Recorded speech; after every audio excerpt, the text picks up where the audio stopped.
আসসালামু আলাইকুম প্রিয় শিক্ষার্থীবৃন্দ, কেমন আছো তোমরা সবাই? আশা করি আল্লাহ তাআলার অশেষ রহমতে সকলেই ভালো আছো। সকলেই বলি আলহামদুলিল্লাহ। শিক্ষার্থীরা, ফিরে এলাম সহজ পড়াতে। আজকে আমরা আলোচনা করব চতুর্থ শ্রেণীর সাধারণ গণিত বইয়ের ষষ্ঠ অধ্যায়ের 6.4 অনুশীলনী তথা 72তম পৃষ্ঠা সম্পর্কে। এবং আজকের ভিডিওতে আমরা আলোচনা করব 1 ও 2 নং প্রশ্ন সম্পর্কে। লক্ষ্য করি অনুশীলনীর 2 নং প্রশ্ন। 2 নং প্রশ্নে বলা হয়েছে, কোন গাণিতিক বাক্যটি সঠিক ও কোনটি ভুল তা যাচাই করো। এখানে আমরা মোট 4টি প্রশ্ন দেখতে পাচ্ছি। লক্ষ্য করে দেখো, মাঝখানে যে সম্পর্ক প্রতীক চিহ্নটি রয়েছে তার বাম পাশে ও ডান পাশে গাণিতিক বাক্য রয়েছে। এখন এই সম্পর্ক অনুযায়ী কোন বাক্যটি সঠিক এবং কোনটি ভুল তা আমাদের যাচাই করতে বলেছে। তাহলে চলো দেরি না করে 2 নং প্রশ্নের সমাধান করার চেষ্টা করি। 2 এর 1 নং প্রশ্ন সমাধান। বামপক্ষ সমান 76 বিয়োগ 34 যোগ 30। আমরা সকলেই জানি প্রথমে বাম পাশের যোগ বিয়োগ করতে হবে।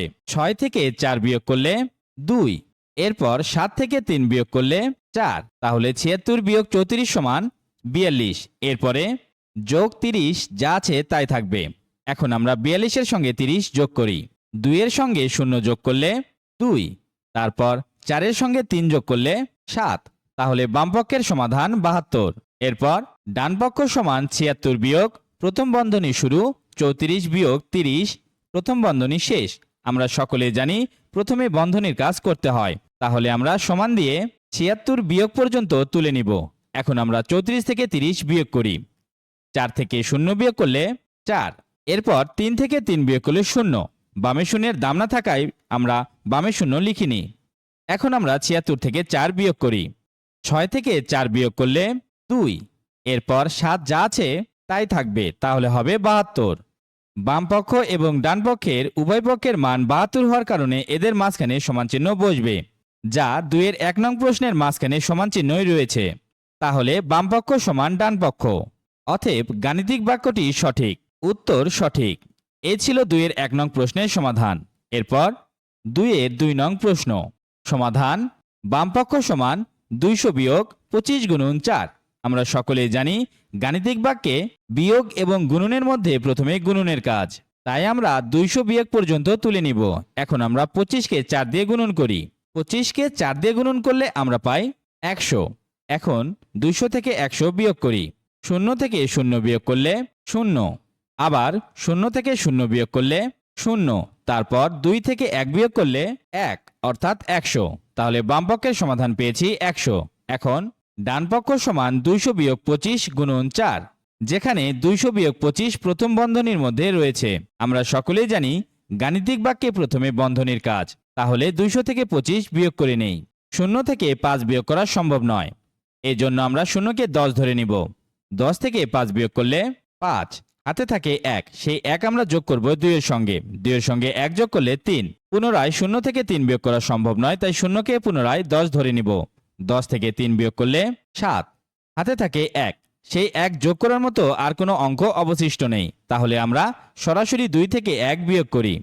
2 থেকে 1 বিয়োগ করলে 1, 175, এবং এর সঙ্গে গুণন আকারে রয়েছে 4। এখন 175কে 4 দিয়ে গুণন করি। 5 দিয়ে 4কে গুণন করলে 4 5 20, 20 এর 0, হাতে থাকে 2, 4 7 28 এবং হাতের 2 মিলে 30, 30 এর 0, হাতে থাকে 3, 4 একে 4 এবং হাতের 3 মিলে 7, অর্থাৎ 700। 175কে 4 দিয়ে গুণন করলে 700, যা ডান পক্ষের মান। এখানে বাম পক্ষে 100 এবং ডান পক্ষে 700, তাহলে বাম পক্ষ এবং ডান পক্ষ সমান নয়। তাহলে আমরা বলতে পারি অতএব গাণিতিক বাক্যটি সঠিক, কেননা গাণিতিক বাক্যটির মাঝখানে সম্পর্ক প্রতীক হিসেবে সমান নয় চিহ্নটি রয়েছিল। উত্তর সঠিক। এই ছিল 2 এর 2 নং প্রশ্নের সমাধান। এরপর 3 এর 3 নং প্রশ্ন সমাধান। বামপক্ষ সমান 32 ভাগ 4 ভাগ 2। আমরা সকলেই জানি গাণিতিক বাক্যে প্রথমে বাম পাশের যোগ বিয়োগ গুণন ভাগ যাই থাকুক না কেন করে নিতে হয়। তাহলে প্রথমে আমরা 32কে 4 দিয়ে ভাগ করি। আমরা সকলেই 4 এর ঘরের নামতা জানি। 4 8 32, অর্থাৎ 32কে 4 দিয়ে ভাগ করলে 8, এবং অবশিষ্ট রয়েছে ভাগ 2। এখন আমরা 8কে 2 দিয়ে ভাগ করলে 4 দুগুণ 8, অর্থাৎ 4। বামপক্ষের মান বের হয়েছে 4। এখন ডানপক্ষ 32 ভাগ প্রথম বন্ধনী শুরু 4 ভাগ 2 প্রথম বন্ধনী শেষ। আমরা সকলেই জানি গাণিতিক বাক্যে প্রথমে বন্ধনীর কাজ করতে হয়। তাহলে বাকি সবকিছু ঠিক রেখে অর্থাৎ সমান 32 ভাগ লিখে প্রথমেই প্রথম বন্ধনীর মধ্যে 4/2 রয়েছে, এটাকে ভাগ করার চেষ্টা করি। 2 দিয়ে 4কে ভাগ করলে আমরা পাই 2। এখন আমরা 2 দিয়ে 32কে ভাগ করি। 2 3-এর মধ্যে একবার যাবে এবং গুণফল হবে 2। 3 থেকে 2 বিয়োগ করলে 1। 2 1-এর মধ্যে যাবে না, এজন্য উপরের অবশিষ্ট 2কে নিচে নামিয়ে নিয়ে আসলাম। এখন 6 দুগুণ 12, অর্থাৎ 2 12-এর মধ্যে 6 বার যাবে এবং গুণফল হবে 12। 12 থেকে 12 বিয়োগ করলে 0। তাহলে 32কে 2 দিয়ে ভাগ করলে আমরা পাই 16। লক্ষ্য করো, এখানে ডান পক্ষে বের হয়েছে 16 এবং বাম পক্ষে বের হয়েছে 4। তাহলে অবশ্যই ডান পক্ষের মান বড় এবং বাম পক্ষের মান ছোট। কিন্তু আমরা 3 নং প্রশ্নে মাঝখানে যে সম্পর্ক প্রতীক দেখতে পাচ্ছি সেখানে বলা হয়েছে 32/4/2 ক্ষুদ্রতম নয়। কেননা এখানে সম্পর্ক প্রতীকটি কেটে দেওয়া হয়েছে, তাহলে অবশ্যই এখানে বোঝানো হচ্ছে যে বাম পাশের গাণিতিক বাক্যটি ক্ষুদ্রতম নয় এবং ডান পাশের গাণিতিক বাক্যটি বৃহত্তম নয়। কিন্তু সমাধান করার পর আমরা দেখতে পেয়েছি ডান পক্ষের গাণিতিক বাক্যটি বৃহত্তম এবং বাম পক্ষের গাণিতিক বাক্যটি ক্ষুদ্রতম। তাহলে এখানে সম্পূর্ণ গাণিতিক বাক্যটি সঠিক নয়। তাহলে 4 থেকে 16 বড়, অতএব গাণিতিক বাক্যটি ভুল। উত্তর ভুল। এ ছিল 2-এর 3 নং প্রশ্নের সমাধান। এরপর 2-এর 4 নং প্রশ্ন। সমাধান: বাম পক্ষ সমান 3 গুণন 6 যোগ 4 গুণন 2। গাণিতিক বাক্যটিতে 3 এবং 6-এর মধ্যে গুণন এবং 4 এবং 2-এর মধ্যে গুণন রয়েছে। আমরা সকলেই জানি গুণন এবং যোগের মধ্যে প্রথমে গুণনের কাজ করতে হয়। তাহলে 3-এর সঙ্গে আমরা 6কে গুণন করে নেই। 3 6 18, মাঝখানে যোগ চিহ্ন রয়েছে, লিখব। এরপর 4 দুগুণ 8। এখন 18 আর 8 যোগ করি। 8 এবং 8 যোগ করলে 16, 16-এর 6, হাতে থাকে 1। সেই 1 যোগ করার মতো ডান পাশে কোনো অঙ্ক অবশিষ্ট নেই।